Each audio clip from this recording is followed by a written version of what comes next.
Welcome to Hood Champion Boxing and Sports. In boxing, you find a way to win, or you find a way to lose. Andre Ward and Errol Spence, they found a way to create magic. And I just got to be real with you. I don't understand how people are coming out here and finding something to complain about with the interview. But then again, we're talking about boxing fans. Errol Spence deserves a round of applause to come out here and admit that he's a bit introverted, but to come out of his comfort zone and just talk about some things that people were curious about. Andre Ward, round of applause to you.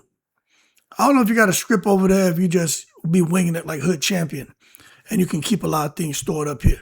But I want to tell you that I recognize your efforts, man, and your dedication to what you're doing, what you've always done. But, whatever you're doing, you seem to be committed, and you show that commitment level that's needed to perform at a very high level. So you are that top 1% of your profession as I don't know what I want to call you, man, a media personality? I don't know what I want to call you. But I want to tell you, you're doing a good job. Now, Errol Spence, people wanted to know what was going on with him. He came out here and he told you. Leading up to the Terrence Crawford fight, the camp wasn't the best. It was trash. 6-7 weeks out, no sparring. Didn't have any southpaws in the camp. You know what I'm saying? So for everybody was saying, okay, what happened? That Errol Spence didn't look like the Errol Spence we had seen before. We expected that fight to be more competitive between him and Terrence Crawford. But now we know what happened. One is Terrence Crawford is just a beast. But then Errol Spence in his camp, it just wasn't the best. Errol Spence even felt, a month out or so that, things probably weren't going to go so well when he got in that ring with Crawford, but he still was going to do his best, and he was trying to fight and trying to win. And as far as his people thinking he was drunk or thinking he was high, the glossy eyes, and him looking what some people said was high or fatigued, he said he was tired. Going into the ring with Crawford, he was tired. He wasn't getting much rest. He felt a kind of way. But when he got in the ring, he was fighting, and that first round, he looked like he was firing on all cylinders. It looked like an Errol Spence type of round, but Crawford was downloading data and, making his adjustments. And then we saw what happened. Crawford took the weapon off safety, put it on full blast. But the thing with Errol Spence, for someone to be so introverted, to come out and let people know, look, man, the car accident, I wasn't doing the things I was supposed to do. Feeling like, it's just God, man, looking out for him. He gave several examples, man, where he just felt like, damn, I'm still here. He talked about everything, man. The car accident, things kind of leading up to that. After the car accident, tweets and stuff that he was making right after the accident, not even remembering that he sent those tweets out. Why he went and decided to fight Danny Garcia right after the car accident. Not taking the tune-up. If I'm doing good in camp, what does it matter? Somebody just got to beat me. Got in there and fought Danny Garcia. Touched up Danny Garcia. Talked about that, getting the eye energy, because, you always heard with Errol Spence in training camp is very hard sparring. He admitted the sparring in training camp, they go at it, but he got his eye damaged. Supposed to fight Pacquiao. You know what I'm saying? Was looking forward to it. Went out there to have the physical. There with the optometrist or whoever the doctor was doing the exam and saw there was something wrong with that eye. Earl Spence tried to cover it up, but the doctor saw it. They see it. You go there. I don't know if you have had eye exams. If you wear glasses, But I go twice a year for eye exams and to the dentist. I get all kind of shit I got to do. It's all free for me, so I do. Me and my sons, everybody gets taken care of. But they go and they have your eyeball up there and they look into your shit. And they can see all kind of stuff going on, man, with the retina behind. They see everything. So when Errol Spence was trying to explain how he was trying to basically, smooth talk the doctor into allowing him to go forward with the fight, I knew that shit was, I was laughing listening to him tell the story because I was like, yeah, that doctor saw what Errol Spence was experiencing, the doctor saw it. So that's why that Manny Pacquiao fight got set aside. And then he came back and talked about that's why he fought Ugas, because Ugas had beat Pacquiao. But I just thought it was really an eye-opener to hear him come out here and speak about the things that were going on. Now, even when you listen to him talk, he's very respectful, man. Even with Derrick James, he didn't come out here, man, and poke him in the eyeball. He just said along the lines of, hey, we just, what I took from that is they weren't as close as what we thought. You know what I mean? And Errol Spence did say one thing where he was like, and I'm paraphrasing, he wasn't trying to do him dirty. He even said after the Crawford fight, he went to his house, gave him his check. So, he made sure not to say too much about anything, not to make anyone look bad. But he did throw that one line out there. If I was trying to do him dirty, man, why'd I go sit in your house and bring you your money? But that's all he said. But I really appreciated that interview because you know why? I understand, man. I could understand a lot of these cats because no, I wasn't a professional athlete, no, but I've retired from doing something for 25 years, and I know how it is when you get tired, man. You don't want to do it no more. I understand. So when I hear them talk about, he had to get ready for the Crawford fight, and he was feeling the kind of way, and the training camp wasn't going the way he wanted, but thinking about his family and thinking about what he was doing and setting them up. So you got to kind of make these sacrifices to gain certain things. I understand that because at 18 years in, I was like, I'm tired of this shit. Then I hit 20. I was like, good, I can bounce. I stayed 5 more. That 5 more made a big difference. I'll put it to you that way. And I'm glad I did. That shit made a big difference. And I ain't gonna get into all that. But when I say that 5 years made a big difference, to where I ain't gotta do nothing the rest of my fucking life. You know what I'm saying? My wife, my kids, everybody's straight. But there's a lot of things that happened in that next 5 years.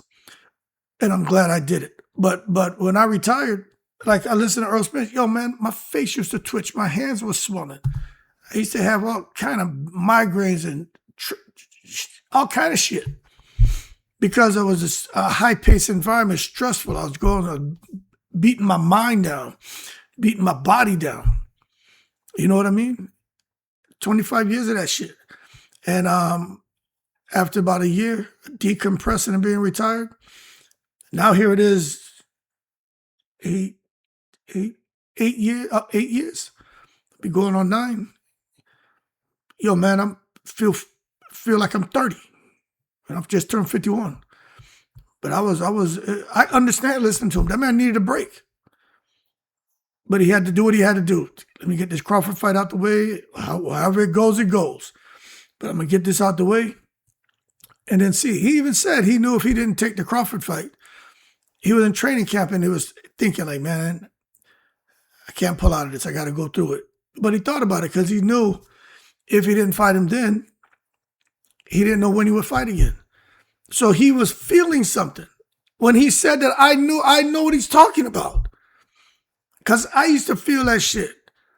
It's like, I don't want to do this no more. And but I got through it, I pushed through it. And when I finally retired, and that was it. It was like a weight was lifted off me, man. And that next day when I woke up and I didn't have to get up and be somewhere, I was like, this is a cool feeling. But I also understood what he said.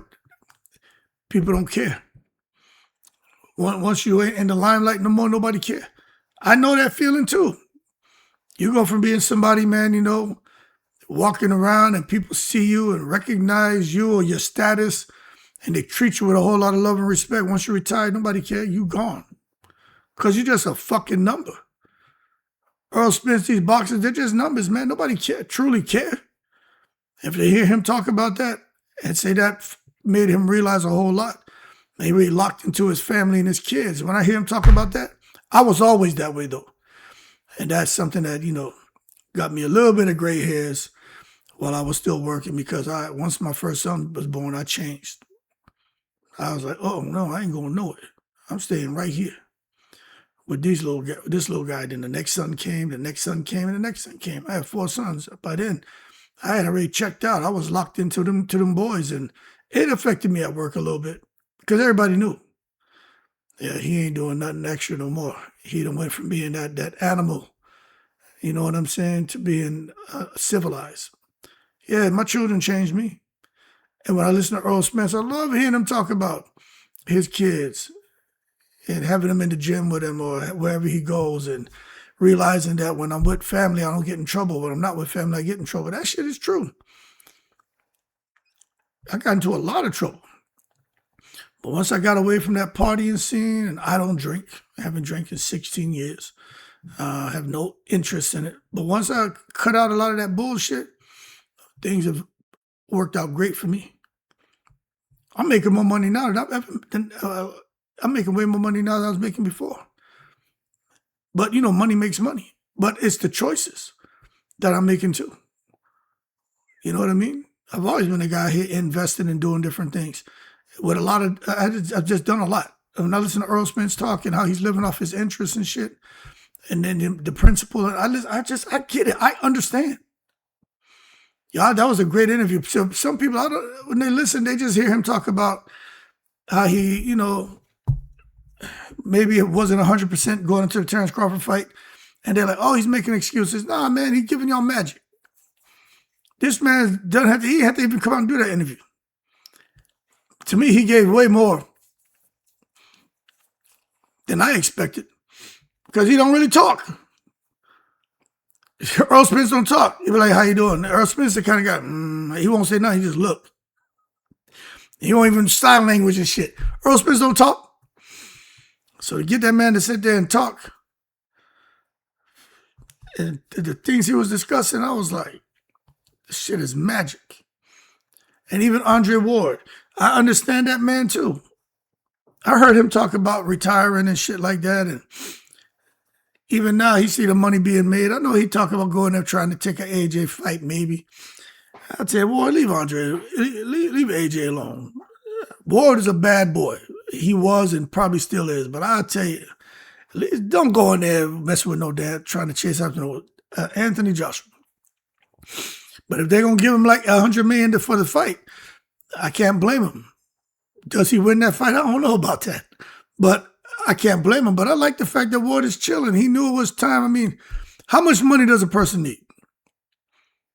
You know what I mean? I don't have that kind of money. But I'm all right. What you need? 20 million, 40 million, 100 million, 1 billion? Once you got a couple $1 million, if you're disciplined, you can live an all right life. Especially if you got a retirement coming to you as well. You know what I'm saying? You can live an all right life. But once you're in the position like those guys, man, fuck out there getting hurt and all that. You're disciplined, financially responsible. You got your money working for you. Just chill. You know what I'm saying? Just chill.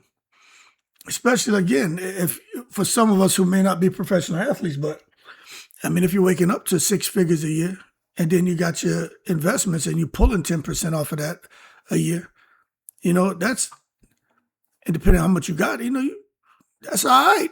You know what I mean? When you're living off of about $300,000 a year, that's all right. If you can't live on that comfortably, then you got a problem, a discipline problem. You know what I'm saying? So I just enjoyed that whole interview. Talk about his mom, talk about his kids, talk about his girl, talk about his ranch, talk about how he sits up in the theater for hours eating pistachios. I keyed in on them pistachios. Because that's my favorite snack. Now, I don't know nothing about eating nuts. Hood champion don't eat nuts, but I eat a macadamian snack. I eat an almond. I may eat some Brazilian snacks. But I don't eat no goddamn nuts. Pistachio snack. So I'm glad he was talking about eating snacks. You may eat nuts. Hood champion don't eat no goddamn nuts. I eat a snack. I heard him talking about that. Everything he was talking about. But I'll tell you what. He got a real fight coming up with Tim Tszyu. And I'm just going to be real with you. We'll see how that fight goes. I think that shit is 50-50. I know some people are like, the big fish going to come out here and he going to this and that. Listen. You're an Errol Spence fan, you're an Errol Spence fan. I'm a boxing fan. I like Tim Tszyu, I like Errol Spence, but I got to keep it 100% real. Errol Spence been up and away for 3 years.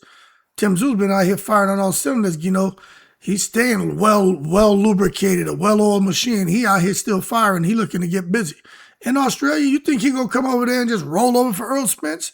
Errol Spence got a fight on his hands, and Errol Spence knows that. But Errol Spence is coming out there to piss off the Australian fans. That fight ain't gonna be no joke, man. And that's why I can't wait to see what's going to happen with Errol Spence. If he can create the magic in that ring like what he and Andre Ward created in that interview, then Errol Spence has got something special. And I like what he said. Look, this ain't me coming back and then thinking about becoming undisputed at 154, 160, case-by-case basis, one fight at a time. He may fight Tim Tszyu, win, lose, doesn't matter. He may say, I don't like this shit. I don't like this getting hit. I don't like it. It was cool, I won, but you know what? I just take this, whatever money I made, go back out there to my ranch and chill. Go out there with these little chickens and roosters and cows and goats and shoot them coyotes and all that shit that come out there trying to eat my little chickens and all them little rat snakes trying to eat my chicken eggs and them shit and them ducks running around there. Sit there with my little pistol and go out there and shoot them wild animals. Errol Spence ain't got time for no bullshit, man. Something about being out there in the country, man, the air is different. Walk out there, man, with the animals. I grew up that way as a kid in Trinidad and Tobago. We had goats, ducks, chicken, cow, goatee. Y'all don't know what that is. It's a little small kind of rodent. We had all them animals out there, man. All that shit. Big old ram. You know the song? One black ram in a pot of white rice. One black ram in a pot of white rice. Well, curry that motherfucker, you know what I'm saying? All that shit. Sheep. So when I watch him with the ranch, I like that. I ain't had no horses and shit, but I like that. We had a pet monkey, Chippy. That monkey was something else. He used to throw shit at everybody. But that's a whole nother story. But I just, when I watch him, and plus I connect with Errol Spence because his dad's Jamaican. His mother's American, black woman. My mother is American black. My father is from Trinidad and Tobago. I was born in America, but I grew up there as a kid. I don't think he grew up in Jamaica. I grew up in Trinidad as a kid. Then I came back to the States. So I connect there too, because I see his dad there waving the little Jamaican flag. And I'm like, oh, he got the West Indian culture. So I watch him. I know he like his little curry. They jerking shit in Jamaica. That's good stuff, you know. But I understand him. I just like Errol Spence. But anyway, that shit was a good interview. If y'all haven't watched it in entirety, watch the whole damn interview and just listen to what this man is saying. This man, he opened up. I'm surprised he opened up that much. And I thought it was very telling about him, Derrick James, Errol Spence, commitment to family, the sacrifice he was willing to make, having the conversation with Terrence Crawford, him understanding that he was the A side and still saying, you know what, man, these people don't want to give Crawford the split he wants. They're looking out for my best interest because if I would have waited longer, I could have got the lion's share of the pay. Probably could have been like a 65-35 split. Could have maybe been more. But he talked to Crawford and said, nah, you deserve more. You deserve more. And Errol Spence made the fight happen. And that's why Crawford won't say, Crawford respects that guy. No matter about losing the fight, Crawford knows. If it wasn't for, okay, you did it? Okay. If it wasn't for Errol Spence, Crawford wouldn't be in the position he's in now.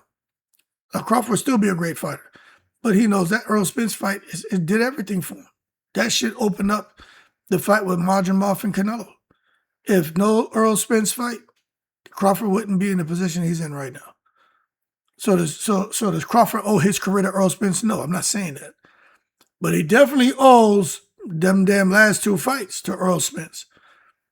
It's the way he beat Errol Spence. It's the way he beat him. Opened up the Madrimov fight. That was a competitive fight. Because the way Madrimov moves and shit, herky-jerky, and bing, he was just touching Crawford. And Crawford like, shit, trying to figure it out. He had to be locked in because he was getting hit. when he wasn't expecting the man to punch because of that style. Then when he got into with Canelo, we all saw Crawford was up and away. He bing Canelito from Guadalajara, Jalisco. Touched him up, didn't he? But anyway, man, damn good interview, man.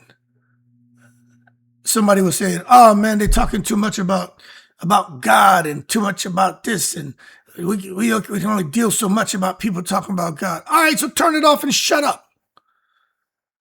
How you complaining about God? Fuck is wrong with y'all, man? That's Andre Ward, Andre, son of God. Errol Spence said he got closer to God. Certain things happen in his life, man. That shit happens to people.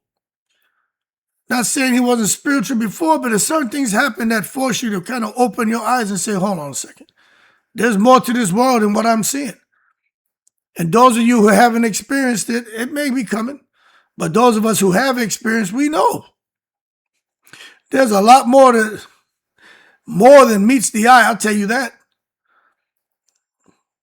I remember, I just came back off of vacation. I was out there island hopping because I'm international. With my ass out there, man, we went from Trinidad to Hawaii. I'm going back. I may be going back to Trinidad here in about 3 weeks. But check this out, man. There was this spot in Hawaii. I got it on video. I just ain't gonna post it. I gotta edit it, then I'll post it because I don't want to put my kids on this shit. My 11-year-old. Nobody wanted to get out the damn car. There was a cliff. It was beautiful, man. People were down there in this water. I was like, how the hell are we down there in the water? But there was this point. I was like, oh, man, we can fish off of that shit. And I was like, cool. And I remember, I was like, I'll go out there by myself. I had a fishing pole. I had some shrimp. And my 11-year-old like, I'll go with you. Nobody else wanted to go. I was trying to get all my sons to go. They didn't want to go. I was like, all right. I had to walk all the way down this cliff. They had like these rocks as like stairs. That shit was steep, boy. So I was like, you better hold on to me. So we got all the way down to the beach part. People were down there from Brazil. I don't know, maybe they wanted to be in that water. That shit like a wave pool. Like that, you see it like a water park. That shit was dangerous. I was like, they in that? So we walked past that, went up on the side, climbed up on the rocks. We got all the way up to the edge. And we way up there. And we're holding on and we're looking over. And the water is beautiful, man. But it looks alive. I'm like, whoa. The water looked crazy. So I'm like, oh, we should have catch a fish off of here. And the waves are hitting, but we're up so high. I'm like, oh, the waves ain't going to get up here. So I cast the pole out and we're standing there and I'm just waiting for a bite. I'm like, please, let's just catch one. I figured it would take maybe like 2-3 minutes because we're out in the middle of the ocean. I'm like, boom, as soon as it hit the water, something going to hit it. Boom, we reel it in. I take it up to my sons and my wife. Like, hey, look, look what we caught out here. Take a picture, throw it back in. Or give it to some local. Here's a fish. We up there bullshitting about 3-4 minutes. And I'm looking over, and my son is like, Dad, look at these fish. So where we were standing, there's some sea life there. And there was a fish. There was a couple of fish in these little pools of water. I'm like, damn, you telling me that when the tide comes in, the water rises this high? Because there were fish there. I was like, that's crazy. So anyway, I looked down. And all of a sudden, this wave just fucking hit us. And I grabbed him and I wasn't looking at the water. I was looking at the fish with him. And all of a sudden I'm soaking wet. And he's like, oh man, that was crazy. We need to get out of here. I'm like, how the hell I said, yo, what the hell was that? We're way up here. And if I show you, I'm going to show you the video. We're way up in the air, man. I can't believe that water got that high. So while we turn, I said, we need to get down. If that shit hit, then while I'm telling him that, I'm holding him, right? Because we're like on this it's like a little platform. And we're standing there, but it's maybe like 8 feet. You know what I'm saying? As far as the depth. So another wave hits us. And I grabbed him. And I'm like, shit. And when I tell you, that water, man, hit us, man, it was hitting us hard. And I was like, I just saw him getting washed off of that shit down, falling off the side. I just saw bad things. So we got off. I had the fish. He had the fish. I said, give me that fishing pole, man. I was about to throw it. But I said, you know what, let's just go. Because I was going to throw that shit in the water. Like, we need our hands. So we hurrying out of there. and we're soaking wet. And there are people who are out there jumping off the cliff into the water. They saw us. They didn't say nothing, but you could tell they were looking with concern because they saw us all the way up there and the wave hit us. And I remember thinking, that was God slapping the shit out of me, saying, hey, you know better than to come out here with your son. You out here thinking you're going to have this moment, catch a fish, something fun, put it on camera, and then go back and talk about it. But you came out here not thinking safety first. And you and your son both almost ended up in a catastrophic situation. So did that bring me closer to God and Jesus? I don't know if I want to say all that, but Hood Champion will not be fishing off no goddamn cliffs anymore. Because I tried to mitigate all the risk. I did an assessment. I did a risk analysis. I was like, we way up here. Ain't no way in the world a wave can hit, because they were crashing, but they wasn't coming up that high. I was like, ain't no wave gonna hit up here. We gonna come here, catch a fish and bounce. Shit. I really think that was God telling me, man, get your ass down. So we got down and went. We were soaking wet. We got back to the car. My wife was like, what the hell happened to y'all? We were soaking wet. So I took off my shirt. We had towels in the car. I put a towel down on the seat. He took off his shirt and shorts. He had on his underwear. He's in the back on the seat. His brothers are laughing at him. They're like, what the hell happened to you all? So he's telling the story. Then we drove up to another beach. They had these like, they call them tide pools. So I took off my shorts and shirt. I'm in my boxer shorts, and I got it laid out on the car. It's hot as hell out there. So we chilled for like 45 minutes. By then, my shirt and shorts were dry. His shirt and shorts were dry. And we just kept the party going. But so when Errol Spence talks about that, he had that car accident and almost losing his eyesight and just the fight with Crawford. I understand why he says what he says and be more spiritual now and stuff. He's getting it right. He doesn't drink anymore. I like the interview, man. Two good cats. But when it comes to boxing, I'm still going to get my opinion on shit. But as far as that interview and them as human beings, I like them. And I thought that interview was magic. And I think everybody should tune into that interview. Go check it out. Andre Ward and Errol Spence Jr. interview, man. All the smoke. Just look at it on YouTube. It'll pull right up.